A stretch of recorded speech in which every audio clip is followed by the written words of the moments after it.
Bueno, y nosotros ratificar lo que te solemos mencionar acerca de la repercusión que tiene el espacio literario del Rodo Negri, que la semana pasada otra vez se llevó la mayor porción del ranking. Yo, Juan, vos sabés que me sorprendo, pero a veces creo que no es la literatura en sí, sino algunos de los comentarios o cuentitos que uno hace alrededor claro, de la literatura. Sí, claro, bueno, pero que la literatura también es eso. También si un es libro eso. se agotara nada más que en lo que uno lee, hoy más temprano, no sé a quién le decía que, hablando con Raúl Turnú acerca de la suelta de libros de mañana en Plaza San Martín. Y yo le decía que nadie es igual después de conocer a una persona o después de leer un libro. Tal cual. Cualquiera sea. Tal cual. En algo te cambia, o porque te llevó por un camino de fantasía, o por lo que fuere. Siempre la literatura suele interpelar a la persona porque cuenta cosas de uno mismo. El cuentista, en este caso Rodolfo Negri, cuenta cosas de mí que él no sabe de mí. Yo me identifico con lo que él cuenta. Entonces, hay momentos y cuentos en particular. Yo recuerdo uno que creo que fue el más visto de todos hasta ahora, es de tu aventura aquel 17 de noviembre, que bueno, que adornara Gastón también con un poco de música, pero eso motivó una infinidad de repercusiones y de veces compartidos en las redes sociales, etcétera. Pero indudablemente vos no hablabas de vos, digamos, vos hiciste un cuento alrededor de algo que te pasó, pero a eso mismo le pasó a un montón de gente que vos no tenés ni idea. Entonces, eso es, me parece a mí, o es al menos mi humilde interpretación acerca de lo que sucede en este tipo de cosas. Ha de ser así, usted es un experto en esto, Juan, y yo respeto su opinión.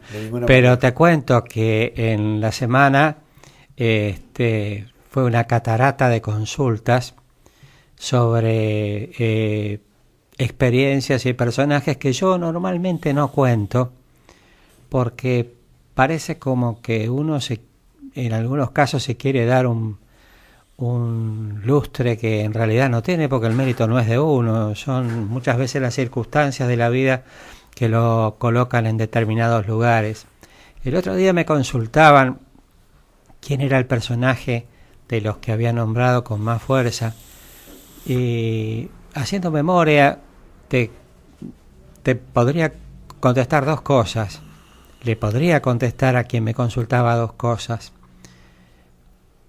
Nosotros en la Juventud Peronista, ya por los años 70, éramos la única agrupación política que convocaba misas. El 26 de julio era sagrado, una misa en la Catedral de Memoria de Evita. Uh-huh. Pero además organizamos en el Comedor Universitario de La Plata. Ubicate vos en la época, año 71, 72, donde la religión, el catolicismo, para hablar de mi religión, no era justamente algo que hiciera buen pie.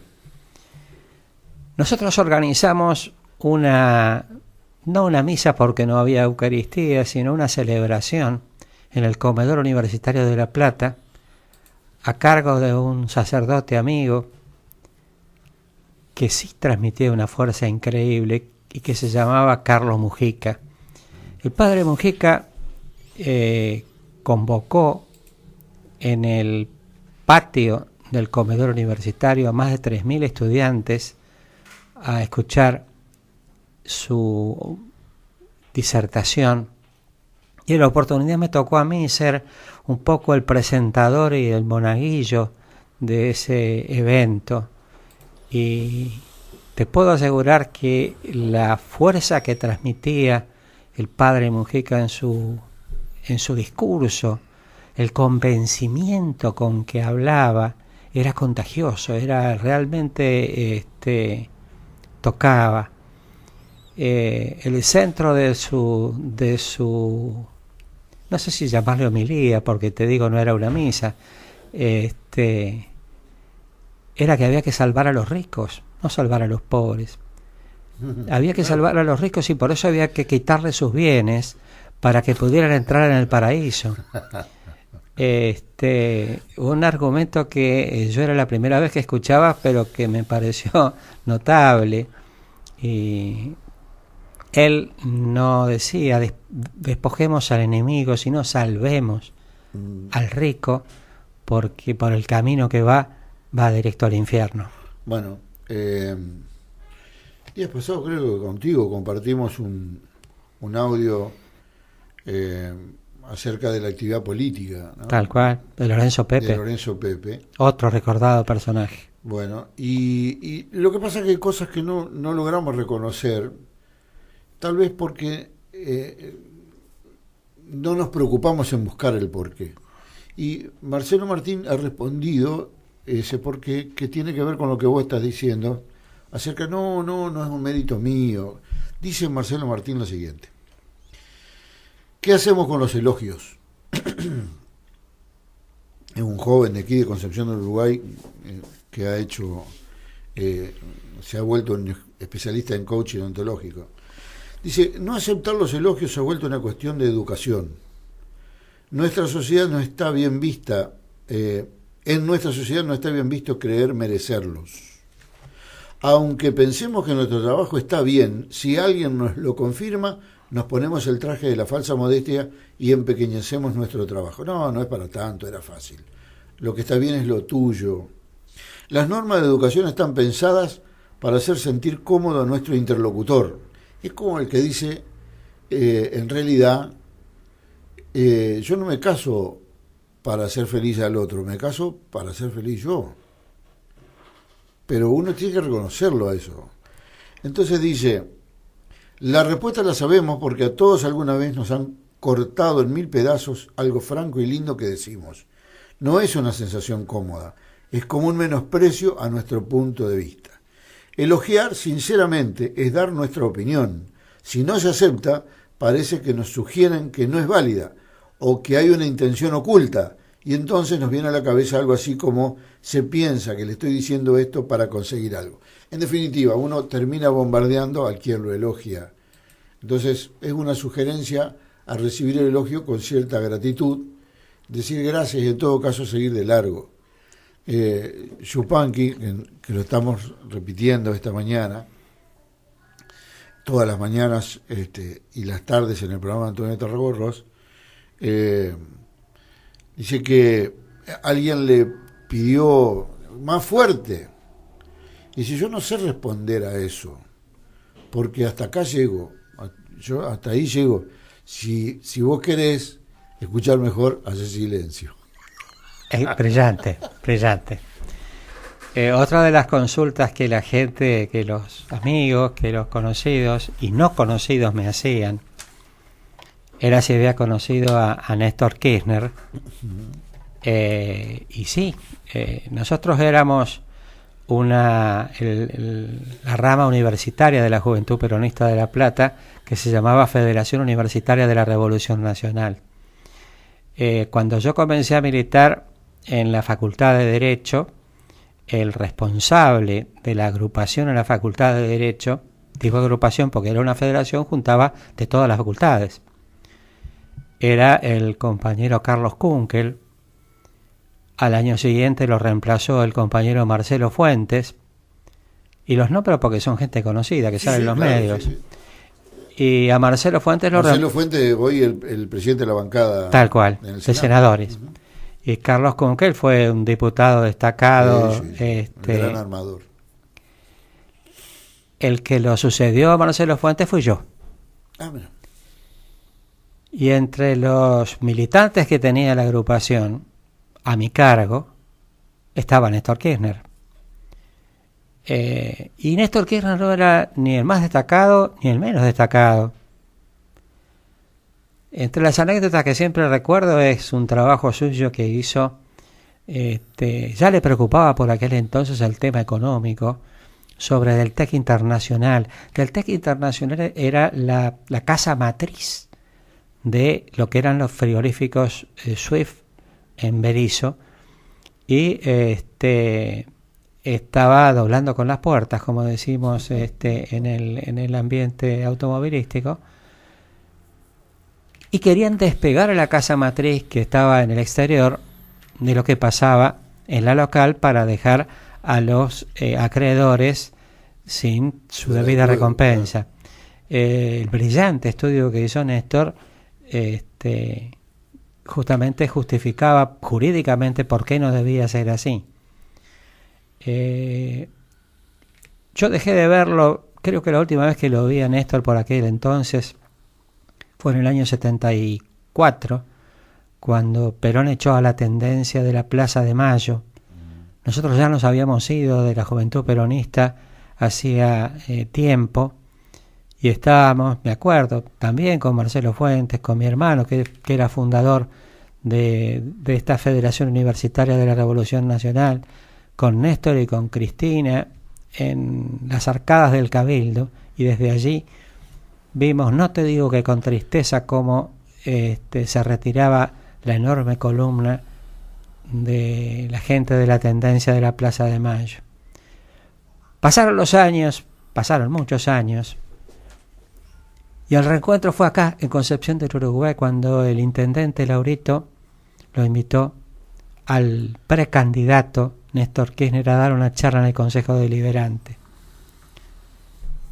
Un abrazo enorme tuve primero con Carlos Kunkel, que me reconoció al instante, y después con Néstor. Y nunca me voy a olvidar que en aquella noche Néstor me dijo: dejá todo y venite con nosotros, que nos vamos a Colón y te sumás a la campaña. ¿Sabés lo que le respondí yo, Juan? Mañana me tengo que levantar temprano para ir a trabajar a la cooperativa, porque tengo 4 gurises. Esa vez, no sé qué hubiera sido de mi vida si le hubiera hecho caso y me hubiera sumado a la delegación. Pero esa vez dije que no. Por eso esta vez, cuando Martín Oliva me hizo el ofrecimiento, dije, ¿y si probamos con el sí? Claro. Claro sí. que hago la aclaración, de Néstor Kirchner a Martín Oliva son 2 grandes amigos, pero hay alguna diferencia. Claro que sí. Bueno, vamos al espacio literario. Vamos a dedicarnos a la literatura. Hoy traje un cuentito que se llama El silencio del inocente y forma parte de Historias de la Riz y otros cuentitos. Y dice así: ni una palabra se decía y repetía. Desde que volvimos de las vacaciones no hace más que responderme con monosílabos. Hacía rato que no pasábamos unos días de vacaciones en el mar con mi hermana y su familia. Así que ese fue el plan de este año. Roberto, mi marido, siempre estuvo muy bien con ellos, incluso no dudo que le tiene cariño, pero esta vez, y sobre todo después del regreso, su gesto se endureció y su voz desapareció. Recorro una y otra vez cada momento que pasamos en los 10 días y no encuentro una sola discusión con mi hermana o con mi cuñado o con cualquiera de sus hijos. Entonces, ¿qué? ¿Algún acto, actitud, comentario que haya tomado mal, de manera ofensiva, o lo haya podido ver como un desprecio? Repaso y no encuentro nada. ¿Será por dinero? ¿En algún momento habrá quedado algo que no debíamos pagar y al que hicimos frente y considera que se han aprovechado? Tampoco viene a mi mente ninguna situación así. Roberto, y lo conozco bien, jamás haría un planteo familiar por plata. Desde la semana pasada que volvimos la situación está así, y yo desesperada por saber qué está pasando, por entender qué ocurre, qué le ocurre. Angustiada además porque me hace mucho mal estar así. Veo un rictus en su rostro, tenso, adusto, de permanente preocupación. Y yo parece que no existo para él. Creo que desde que terminamos de cargar las cosas en la cabaña de la playa y nos despedimos, no lo vi volver a sonreír. ¿O qué digo sonreír? Hacer una mueca que al menos parezca una sonrisa. Después del viaje, 5 horas, hasta llegar a casa en total silencio. Cuando quería hablar o conversar sobre los momentos vividos, me ponía el dedo en la boca para que me calle. Si prendía la radio, él la apagaba. Estoy convencido de que el hombre, cuando está de vacaciones y se saca las obligaciones laborales de la cabeza, comienza a pensar sobre las cosas que lo rodean y normalmente fantasea pavadas. Encuentra cosas mal hechas, errores por todos lados, desaprueba cómo los demás hacen las cosas, descubre malos tratos, desprecios, o qué sé yo cuántas estupideces de la vida cotidiana que normalmente, con la vorágine del trabajo diario, no tiene en cuenta. Tal vez sea yo la causa de ese malestar. ¿Qué le habré dicho para ponerlo así? ¿Qué habré hecho que lo ha ofendido de tal manera? Quizás cuando lo interrumpí desviando el tema en aquel momento en que relataba su viejo y repetido hasta el cansancio cuento de su servicio militar, o el de su ingreso a la universidad, o cuando lo corregí la vez que decía que la mesa medía 1,80 y yo le dije que no, que medía 1,78. Nada de eso creo que da para tanto, que merece semejante castigo. ¿Sexo? Y sí, nada de nada por los 10 días que estuvimos allá. ¿Cómo es posible hacerlo si estábamos hacinados en una cabaña 10 personas y durmiendo en habitaciones compartidas? Tampoco él me buscó, pero tampoco lo hizo cuando regresamos. Acá está pasando algo que no sé, que me carcome y angustia. Si le pregunté, pues claro que le pregunté. Su respuesta tuvo las mismas características que todas las demás. Un mensaje telegráfico, casi monosílabo. No pasa nada. Hay solo eso. Insistía, agregaba. Si pasa algo ya te vas a enterar. Y me lo dejaba ahí, en el aire. Y yo, sufriendo, como una condenada, por no comprender qué era lo que estaba socavando mi vida, que me carcomía por dentro. Entonces me asaltó la idea. ¿No habré estado tan enceguecida por pasarla bien con mis familiares que no me di cuenta que la relación se estaba deteriorando? ¿No habrá otra? Esa pregunta era la que no quería hacerme, la que venía evitando, la que ni siquiera quería mencionar, pero ya no podía eludir la responsabilidad. Lo que estaba ocurriendo era un síntoma, y todo síntoma tiene una causa. Por otro lado, ya eran varios los días de distancia y ni miras de que el tema mejore. Como soy muy reservada, solo lo hablé con Sofía, mi hermana, Fernanda, la vecina de enfrente, y Marta, la verdulera de la esquina. De ellas no conseguí más que palabras de consuelo y en sus ojos no encontré más que un sentimiento de lástima. Conclusión, no me sirvió para nada. Tal vez lo único positivo es que me permitió hacer un poco más de catarsis. Pero no me puedo quedar así. Aún rompiendo reglas elementales de respeto y consideración, se dijo, tengo que averiguar qué es lo que está ocurriendo de cualquier forma. Esta tortura no se puede aguantar más. Me puse en campaña y estudié cada uno de sus movimientos para espiarlo, para poder ver si pescaba algo. Comencé a revisar su ropa, los bolsillos, oler sus camisas, hurgar en sus cajones, pero nada, absolutamente nada. Él tiene la costumbre de ir a todos lados con su celular y yo jamás le presto atención a sus diálogos, pero ahora no solo comencé a parar la oreja, avancé mucho más. Ahora trataba de escucharlo, aun cuando hablaba en el baño o en su habitación. Entonces fue cuando ocurrió. Estaba en el baño y yo, recurriendo a la vieja técnica del vaso invertido sobre la puerta, pude escuchar clarito. No sé con quién conversaba, pero al escucharlo fue suficiente. Esto no da para más, dijo. No sabés la paciencia que he tenido, pero no ha cambiado nada. En todos estos días no he podido sacármelo de la cabeza. Hubo un silencio y después continuó.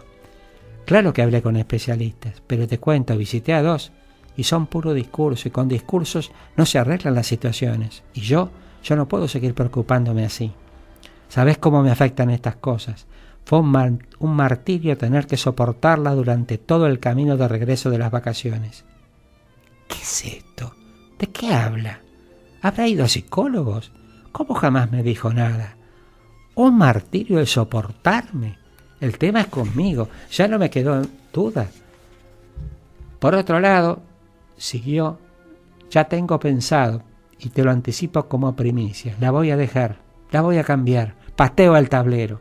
No sabés la belleza a la que estoy apuntando. Ella tiene todo, es moderna, me hace sentir más importante, más seguro, hasta te diría más hombre. Eso sí, esta aventura me va a costar sus buenos pesos. ¡Ahí está! El hijo de puta tiene otra. Es eso, otra me va a abandonar por una más joven y plata. Le corto las pelotas y me entera que tira la plata con una loca.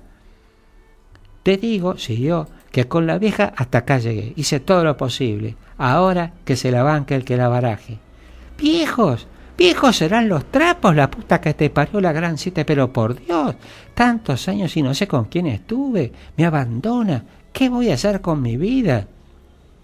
Después de todo, en estos años me fue útil, pero no responde igual. Ya me cansó y vos sabés que esos problemas me ponen loco. Así que a otra cosa, mariposa. Así que fue inútil, pensó, mientras sollozaba amargamente.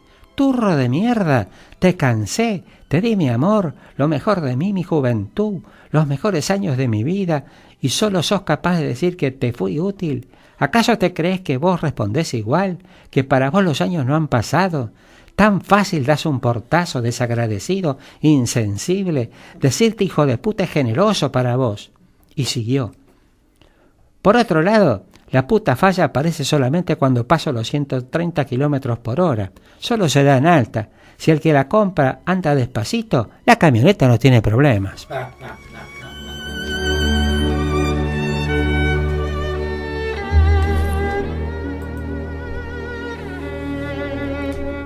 Bueno, creo que este va a ser otro de los hallazgos literarios para nuestros oyentes lectores, porque, ojalá que les guste. Bueno, no nos queda tiempo hoy para ampliar, pero indudablemente vuelvo al inicio. Aceptar el elogio, aceptar el elogio porque hace bien. Muchísimas gracias, según dijo el amigo al que hiciste referencia. Marcelo Martín. Gracias, Gastón. Bueno, y a todos los que componen esta mañana, y por supuesto a usted, amigo oyente. Nos estamos yendo, ya viene show de grandes, llegó el cardenal de la radio y enseguida vamos a tener lugar al próximo programa.